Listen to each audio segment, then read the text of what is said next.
እንደዚሁም ደግሞ ቤዛ መድን ሌሎች አማራጮች አሉት። የኤሌክትሪክ ሁለተኛው አጋማሽ አሸናፊ አካሉ አቲሞ ከራሱ የሜዳ ክፍል ላይ ኳስ ለማውጣት ሞክሯል። አሸናፊ ፊዳ ምናልባት ጎል!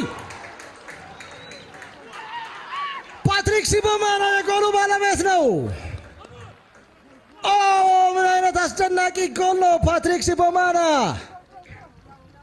ተንደርቦልት የትኛውም ግብ ጠባቂ ዓለም ላይ ሊይዘው ማይችለው ኳስ ነው።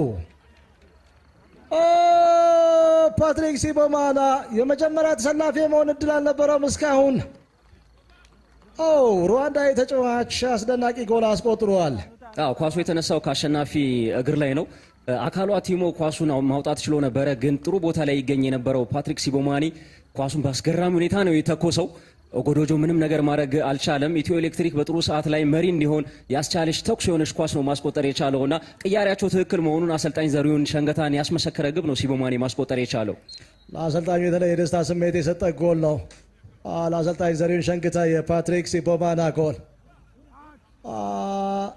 እኔ የአምላክ ነኝ የሚል ትርጉም አለው። ማና ሲቦማና መና በኦሮምኛ ቤት ነው። በማጥቃት ሽግግር በፍቃዱ ጎል አስቆጣሪው ፓትሪክ ሲቦማና። አቤል ከጨዋታ ውጪ አይደለም። ምናልባት አስደናቂ አዟዟር አንዋር ጎል!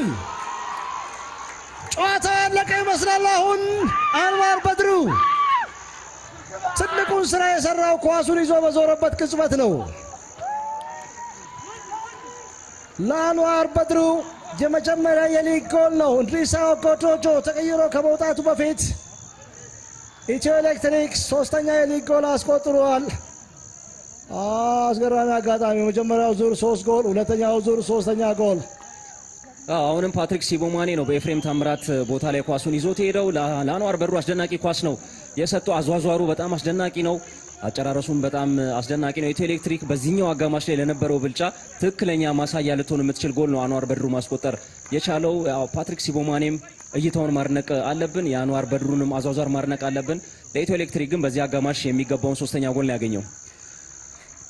ኢትዮ ኤሌክትሪክ ለመጨረሻ ጊዜ 3 ጎል ያስቆጠረው ራሱ አርባ ምንጭ ከነማ ላይ ነው። 3ኛው ሳምንት ላይ አንዋር በድሩ አሰልጣኝ ዘሪሁን ሸንገታ ይሄንን ጨዋታ ይሄንን ውጤት ምን ያህል እንደሚፈልገው ፊቱ ላይ የሚታየው ስሜት በትክክል ሊነግረን ይችላል። 3 ጎል አሳማኝ ድል ነው በዚህ ረገድ። ገና ቢሆንም ሰዓቱ አቤል 3-2 አቤል ሀብታሙ። ያም ቢሆን ግን ምናልባት አቤል በድጋሜ አቤል ፓትሪክ ሲቦማና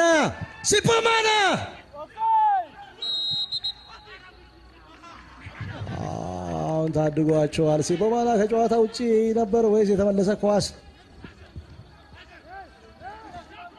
ምን አይነት የመከላከል ስህተት ነው በአርባ ምንጭ ተጫዋቾች በኩል የተመለከተን የምንገኘው። ኦርጋናይዝድ አይደለም የመከላከል ቀጠናው። በተለይ ደግሞ ኤፍሬም ታምራት በሚገኝበት መስመር ላይ ሲቦማና ያገኘውን ክፍተት ተመልከት ማርክ። አጨራረሱ ደካማ ስለሆነ ነው እንጂ ጨዋታውን በዚህ ደቂቃ መግደል የሚያስችል እድል ነበረ ሲቦማና።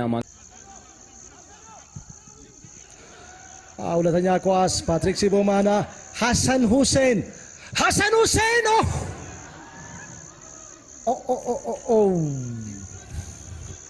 ኦ!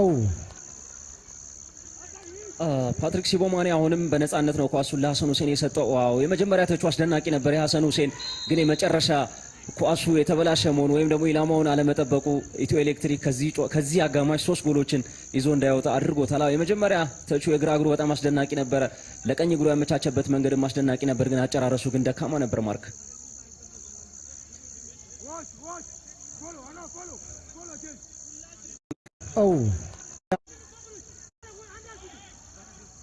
ጸጋዬ አበራ ለግብ ጠባቂው ቀላል ኳስ ይመስላል። ዩሱፍ ሞሮ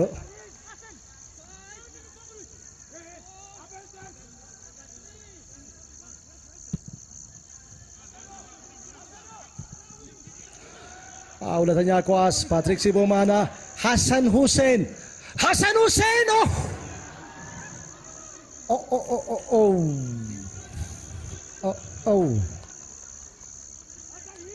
ፓትሪክ ሲቦማኔ አሁንም በነፃነት ነው ኳሱን ለሐሰን ሁሴን የሰጠው። ዋው የመጀመሪያ ተቹ አስደናቂ ነበር የሐሰን ሁሴን፣ ግን የመጨረሻ ኳሱ የተበላሸ መሆኑ ወይም ደግሞ ኢላማውን አለመጠበቁ ኢትዮ ኤሌክትሪክ ከዚህ አጋማሽ 3 ጎሎችን ይዞ እንዳይወጣ አድርጎታል። የመጀመሪያ ተቹ የግራ እግሩ በጣም አስደናቂ ነበረ፣ ለቀኝ እግሩ ያመቻቸበት መንገድም አስደናቂ።